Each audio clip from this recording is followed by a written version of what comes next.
Narmada యశాల audio సిరీస్కి స్వాగతం. నేను మీ నర్మద. భార్యాభర్తల రొమాంటిక్ లవ్ స్టోరీ కాంట్రాక్ట్ పెళ్లి భాగం 41. అరే, ఇది ఆఫీస్ అనుకున్నాడా, లేక అతడు పెట్టుకున్న చిల్లర కొట్టు అనుకున్నాడా? నచ్చినప్పుడు రావడానికి, లేదంటే మానేయడానికి, రాకపోతే రావడం లేదని మెసేజ్ పాస్ చేయాలి కదా, ఈ మాత్రం బాధ్యత లేదా అనుకుని అతని మీద నోట్లో కారాలు మిరియాలు నూరుకుంది కృతి. కానీ తను అతని మనసు ఎంత గాయపరిచిందో ఆ విషయం మరిచింది. సాయంత్రం వరకు అతని కోసం చూసి ఇంటికి వచ్చింది, కానీ కాల్ చేయలేదు. అలా చేయడానికి ఈగో ఆమెకు అడ్డు వచ్చింది. ఇంట్లోకి రాగానే అల్లుడుగారేరి, అతడు కనిపించకపోయేసరికి అడిగింది సుదేష్ణ. నేనేమైనా అతన్ని నా హ్యాండ్ బ్యాగ్లో పెట్టుకొని తిరుగుతున్నానా? అలా అడుగుతావు? కోపంతో తల్లి మీద గయ్యిన అరిచింది. నీకు రోజురోజుకి నోటి దూల ఎక్కువవుతోంది, కాస్త దాన్ని కంట్రోల్లో పెట్టు అన్న సుదేష్ణ మనసులో మాత్రం ఇలాగే ఇదేదో అనుంటుంది. అల్లుడుగారు నొచ్చుకొని ఉంటారు, అందుకే ఇల్లు వదిలేసి వెళ్ళారు అనుకుంది. రాత్రి భోజనాల దగ్గర కనీసం ఆఫీస్కైనా అల్లుడుగారు వచ్చారా అడిగింది సుదేష్ణ. భోంచేస్తున్న కృతి తల్లిని సీరియస్గా చూసింది. రాలేదని అర్థం చేసుకున్న ఆమె ఇంకా ఏమీ మాట్లాడలేదు. కానీ కృతి సరిగ్గా భోంచేయకపోవడం గమనించింది. ఈ టైంలో సరిగ్గా తినకపోతే కడుపులోని బిడ్డ ఎదగదు అనుకున్న సుదేష్ణ అతని మీద కోపంతో, నువ్వెందుకు తినకుండా ఉంటావు? చెప్పా పెట్టకుండా వెళ్ళింది అతను, అలా వెళ్ళి తప్పు చేసింది అతను. రావాలి అనుకుంటే అతనే వస్తాడు. రాకపోయినా నష్టం లేదు. ఆఫీస్ చూసుకోవడానికి నువ్వున్నావు, నిన్ను కంటికి రెప్పలా చూసుకోవడానికి నేనున్నాను, అది చాలు కదా. కృతి మనసు నొప్పించడం ఇష్టం లేక ఇలా మాట్లాడింది. ఆమె పాచిక పారింది. అవును, కిరణ్ కోసం నేనెందుకు తినకుండా ఉండాలి? ఉడుకుపోతుతనంతో అనుకున్న కృతి రోజటి కన్నా ఎక్కువే తినేసింది. కృతి కడుపు నిండా తినడం చూసి నవ్వుకుంది సుదేష్ణ. కిరణ్కి కాల్ చేసి రమ్మనాలి అనుకుంది. కానీ భార్యాభర్తల మధ్యకి తను వెళ్ళడం అంత మంచిది కాదు. సమస్య వాళ్ళది, వాళ్ళే పరిష్కరించుకుంటారు. తొందరపడి నేను తలదూర్చడం ఎందుకు అనుకున్న ఆమె ఆ ప్రయత్నం చెయ్యలేదు. రోహిత్ బయట నుండి వచ్చేసరికి కిరణ్ తన ముందు మందు బాటిల్ పెట్టుకొని ఉన్నాడు. ఆల్రెడీ తాగేశాడని అతని వాలకం చూస్తే అర్థమవుతోంది రోహిత్కి. ఏంట్రా ఎప్పుడు లేంది? ఆ సెటప్ అంతా చూసి అడిగాడు. మనసు బాగోలేదురా అన్న కిరణ్ తన గొంతులో ఒక పెగ్గు వేసుకున్నాడు. నువ్వు సపరేట్గా చెప్పాలా? అది తెలుస్తూనే ఉంది, కానీ ఇలా డ్రింక్ చేయడం ఏంటి అన్న రోహిత్ బాటిల్ తీసి పక్కన పెట్టాడు. కిరణ్ దాన్ని మళ్ళీ తన ముందుకు తెచ్చుకున్నాడు. నా ప్లేస్లో నువ్వుంటే నువ్వు కూడా ఇదే చేసేవాడివి. కనీసం దీంతోనైనా నా బాధను మర్చిపోనివ్వు అన్న అతడు, రా ఇద్దరం కలిసి తాగుదాం. రోహిత్ చెయ్యి పట్టి కూర్చోబెట్టాడు. ఎందుకురా చిన్న గొడవని పెద్దది చేస్తావు? ఇంటికి వెళ్ళొచ్చు కదా, ఇలా ఇక్కడ ఉండి బాధపడితే ఏం లాభం అన్న రోహిత్ తను ఒక పెగ్ తాగాడు. చిన్నది కాదురా మామ, విషయం చాలా పెద్దది. నువ్వు చూసావు కదా, అది నన్ను కొట్టింది, రాక్షసి. మొగుణ్ణి అన్న గౌరవం కూడా ఇవ్వలేదు అనేసి కసిగా పళ్ళు నూరాడు కిరణ్. వీడికి బాగా ఎక్కేసింది అనుకున్న రోహిత్, పోనీలేరా ఏదో ఆవేశంలో చేసింది, అయినా నువ్వు తప్పు చేయకపోతే తనకంత కోపం ఎందుకు వస్తుంది? అసలు వాళ్ళ మధ్య గొడవకి కారణమేమిటో తెలియక అన్నాడు రోహిత్. నేనేం తప్పు చేశాను? తెల్లమొహం వేశాడు కిరణ్. నువ్వేమీ చెయ్యనిదే తను ఇలా ప్రవర్తిస్తుందా? కిరణ్ మీద అనుమానపు చూపు విసిరాడు రోహిత్.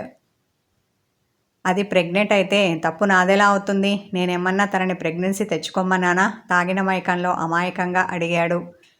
ఒరేయ్, అలా మాట్లాడకు. నీకు పెళ్ళయింది, ఆమె నీ భార్య. ఆ ప్రెగ్నెన్సీకి కారణం నువ్వే కదా. తనకిష్టం లేదేమో, ఆ విషయం ముందుగా మీ ఇద్దరు మాట్లాడుకొని ఉండాల్సింది. తీరా ప్రెగ్నెన్సీ వచ్చాక ఇప్పుడు ఇలా పోట్లాడుకోవడం, మనస్పర్ధలు పెంచుకోవడం కరెక్ట్ కాదు అన్నాడు రోహిత్. ఆమెకు ప్రెగ్నెన్సీ ఇష్టమే, కాకుంటే నాతో కాపురం చేయకుండానే తల్లిని కావాలి అనుకుంది. కిరణ్ అనగానే వాట్ అని ఒక్కసారిగా అదిరిపడ్డాడు రోహిత్. అదే కదరా నా బాధ. అక్కడికి సరే అన్నాను, నా కోరికను చంపుకున్నాను. ఆర్టిఫిషియల్ ప్రెగ్నెన్సీ తెచ్చుకుంటాను అంటే గంగిరెద్దులా తల ఆడించి డాక్టర్ దగ్గరికి తీసుకెళ్లాను. ఆ ప్రాసెస్ మొదలయ్యే లోపే ఆమెకు ప్రెగ్నెన్సీ వచ్చింది. అది ఎలా వచ్చిందో ఎంత ఆలోచించినా నాకు అర్థం కావడం లేదు అన్న కిరణ్ బాటిల్ ఎత్తి గటగటా తాగేశాడు. ఒరే రాస్కెల్, మీనింగ్ లేకుండా మాట్లాడకు. నీకు తెలియకుండా అలా ఎలా ప్రెగ్నెన్సీ వస్తుంది? నువ్వు ఆమెను అనుమానిస్తే నేను ఊరుకొని చెప్తున్నా, కోపంతో వేలు చూపించాడు రోహిత్. నేను అనుమానించడం లేదురా, ఆలోచిస్తున్నాను అంటూ బుగ్గన వేలేసుకున్నాడు కిరణ్. చించింది చాలు, తాగేసి పిచ్చి పిచ్చిగా వాగుతున్నావు అన్న రోహిత్. ఏదో ఒకరోజు ఇలాగే ఫుల్గా తాగేసి ఆ మత్తులో ఆమెను దగ్గరికి తీసుకొని ఉంటావు. అది ఆమెకు నచ్చి ఉండదు. అందుకే నీకు చెంప పగలగొట్టింది. దానికి పశ్చాత్తాప పడాల్సింది పోయి ఇదిగో ఇక్కడ కూర్చొని ఇలా తాగుతూ ఆమెను నిందిస్తున్నావు. అసలు నువ్వు నాకు తెలిసిన కిరణ్వేనా అని డౌట్ వస్తోంది అని అతన్ని ఎగాదిగా చూశాడు రోహిత్. నువ్వు నన్నే అంటున్నావా? గుర్రుగా చూశాడు కిరణ్. కాక ఎవరిననమంటావు? వెటకారం ఆడాడు రోహిత్. కిరణ్ మౌనం వహించాడు. ఈరోజు ఆఫీస్కి వెళ్ళావా? అతడు సైలెంట్గా ఉండడం చూసి అడిగాడు. లేదని తల అడ్డంగా ఆడించాడు కిరణ్. అంటే ముఖం చాటేస్తున్నావా? ముఖం చిట్లించాడు రోహిత్. ఆ అవసరం నాకేం వచ్చింది? మనసు బాగోలేక వెళ్ళలేదు. అంతేకాదు నా విలువ ఆమెకు తెలిసి రావాలని వెళ్ళలేదు. 4 రోజులు దూరంగా ఉంటే ఆమెకు కోపం తగ్గుతుంది కదా అన్న ఆలోచనతో వెళ్ళలేదు. ఇంకా కొన్ని రోజుల వరకు వెళ్ళను కూడా. ఆమె దిగి వచ్చి సారీ చెప్పాలి. నీ అవసరం నాకు, నా కంపెనీకి ఉంది అని ఆమె నోటితో ఆమె అనాలి. అప్పుడే వెళ్తాను పంతంగా అన్నాడు కిరణ్. అంత పెద్ద శబదం చెయ్యకు. అసలే ఆమె కడుపుతో ఉంది. నీ బిడ్డకు తల్లి కాబోతోంది. ఈ సమయంలో నువ్వు ఆమెతో ఉండాలి. ఆమె మంచి చెడులు చూసుకోవాలి. ఇంకా ఆఫీస్ ప్రెషర్ ఆమె మీద లేకుండా చూసుకోవడం కూడా నీ బాధ్యత. ఇలాంటి టైంలో నువ్వు ఇలా ఏమీ పట్టనట్టు ఇక్కడ వచ్చి కూర్చుంటే ఎలా? ఒకసారి ఆలోచించు అన్నాడు రోహిత్. కానీ అది నన్ను కొట్టిందిరా. అది కూడా రోడ్డు మీద. నలుగురు చూస్తున్నారు అన్న ఆలోచన లేకుండా అదోలా ముఖం పెట్టాడు కిరణ్. ఆమె చేసింది తప్పే, నేను కాదనను. కానీ నువ్వు ఇలా బాధ్యతారహితంగా ఉండడం కూడా నాకు నచ్చడం లేదు. ఏదైనా ఉంటే పక్కన ఉండి తేల్చుకో. అంతేకాని ఇలా మందు కొడుతూ కూర్చోకు. కిరణ్కి హితబోధ చేశాడు రోహిత్. బుద్ధిగా తల ఆడించాడు కిరణ్. నిజానికి ఆమె దగ్గరికి వెళ్ళాలని, ఆమెతో ఉండాలని అతనికి ఉంది. కానీ మెయిల్ ఈగో అడ్డు వచ్చింది. అందుకే ఆఫీస్ వరకు వెళ్ళాడు కానీ లోపలికి వెళ్ళలేదు. దూరంగా నిలబడి కృతి ఆఫీస్లోకి వెళ్ళడం, తిరిగి ఇంటికి వెళ్ళడం చూశాడు. మరుసటి రోజు ఆఫీస్కి వెళ్ళాలి అనుకున్నాడు కిరణ్. కానీ వేరే పని పడింది. దాంతో అతడు అటు వెళ్ళాడు. ఈరోజు కూడా కిరణ్ ఇక రానట్టే అనుకున్న కృతి తన క్యాబిన్లో కూర్చొని వర్క్ చేస్తోంది. ఇంతలో హరిత వచ్చి, ఉపేంద్ర మీ అపాయింట్మెంట్ కోసం కోరుతున్నాడు. ఇవ్వమంటారా మేడం అంది. ఎవరతను? గుర్తురాక అడిగింది కృతి. ఇంతకుముందు ఒకసారి మన కంపెనీతో టైఅప్ పెట్టుకుంటానని వచ్చాడు. అతని బిజినెస్కు సంబంధించిన డాక్యుమెంట్స్ సరిగ్గా లేకపోవడం చూసి కుదరదని కిరణ్ సార్ చెప్పారు. అతనే మళ్ళీ ఇప్పుడు వచ్చాడు. బహుశా ఈసారైనా సరైన డాక్యుమెంట్స్తో వచ్చాడేమో అంది హరిత. అతను ఎవరో గుర్తుకు రాగా పంపించు అంది కృతి. ఉపేంద్ర లోపలికి వచ్చాడు. కృతి అతన్ని చూసి కూర్చోమని చెప్పకముందే కుర్చీలో దర్జాగా కూర్చున్నాడు. అతని ప్రవర్తనకి కోపం వచ్చింది కృతికి. అయినా అతన్ని ఏమీ అనలేదు. చెప్పండి సార్, ఏం పని మీద వచ్చారు అంటూ అతన్ని సూటిగా చూసింది. ఆ రోజు నేను మీ కంపెనీతో కలిసి బిజినెస్ చేస్తాను అంటే కుదరదని చాలా పొగరుగా మాట్లాడాడు కిరణ్. ఈ కంపెనీ ఏదో అతని సొత్తు అయినట్టు నా ప్రపోజల్ని రిజెక్ట్ చేశాడు.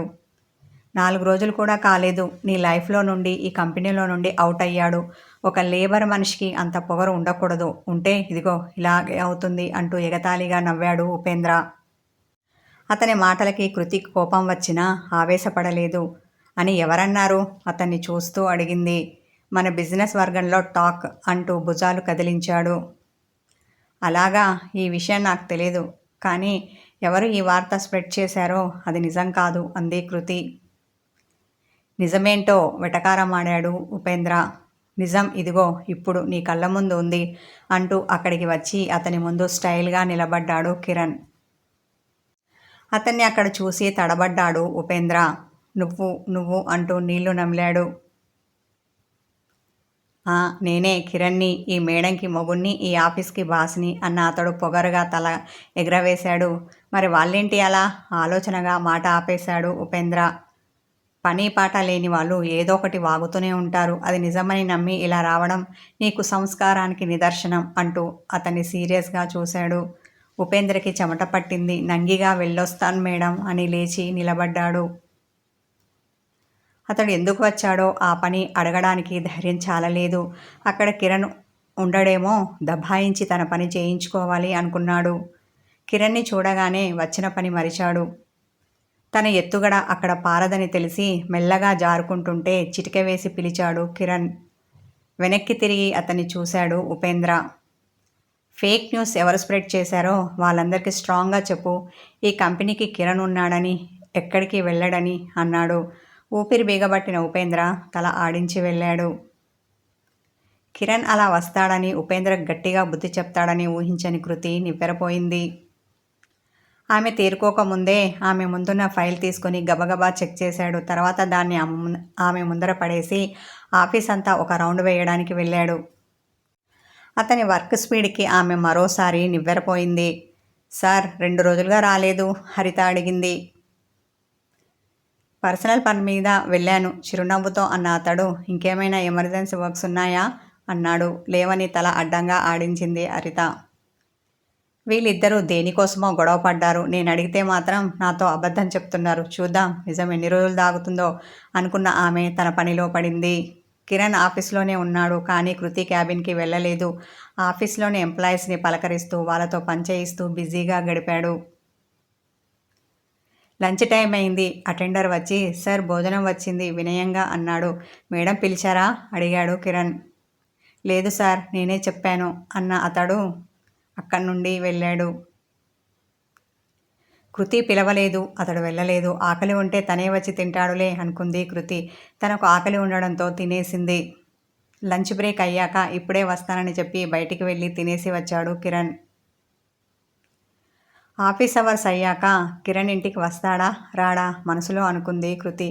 కానీ రమ్మని పిలవలేదు. అతడు మాత్రం పార్కింగ్ ఏరియా నుండి కారును తెచ్చి ఆమె ముందు ఆపాడు. కానీ ఆమె వైపు చూడలేదు. అలుక అనుకుంది కృతి. కానీ పలకరించలేదు. ఎక్కి కూర్చుంది. అది కూడా వెనకాల. రియర్ వ్యూ మిర్రర్లో ఆమెను చూసి ఈ పొగరికేం తక్కువ లేదు మనసులో తిట్టుకున్నాడు. ఆమె తనను ఒక ఎంప్లాయీలానే చూస్తుందని బాధపడ్డాడు. కానీ ఆ ఫీలింగ్ ముఖం మీద చూపించలేదు. గంభీరవదనంతో ఉన్న అతడు కారును ముందుకు తోలాడు. ఇంటి ముందు కారు ఆగగానే కృతి దిగి లోపలికి వెళ్ళింది. అతన్ని రమ్మని పిలవలేదు. వెళ్తూ వెళ్తూ వెనక్కి తిరిగి చూడలేదు. అవసరం నాది. ఈ అవమానాన్ని, ఈ తిరస్కారాన్ని భరించాలి. తప్పదు. అగ్రిమెంట్కు ఒప్పుకున్నాక ఇలాంటివన్నీ ఉంటాయని తెలుసు కనుక లైట్ తీసుకోవాలి. లేదంటే మనశ్శాంతి కరువవుతుంది అనుకున్న కిరణ్ కారు పార్క్ చేసి ఇంట్లోకి అడుగుపెట్టాడు. హాల్లోనే కూర్చొని ఉన్న సుదేష్ణ ముఖం అతన్ని చూడగానే సంతోషంతో వెలిగిపోయింది. ఇద్దరు గొడవ పక్కన పెట్టి రాజీపడ్డట్టున్నారు అనుకుంది. కానీ కిరణ్ కృతి గదికి వెళ్లకుండా తన గదికి వెళ్ళడం చూసి అవాక్కైంది. ఈ రొమాంటిక్ కథ కొనసాగుతుంది. హాయ్ వ్యూవర్స్, మీకు ఈ స్టోరీ నచ్చితే మీ ఫ్రెండ్స్కి, మీ బంధువులకి ఈ వీడియో షేర్ చేయండి. ఇంకా మంచి కామెంట్ పెట్టండి, లైక్ చేయండి, హైప్ చేయండి.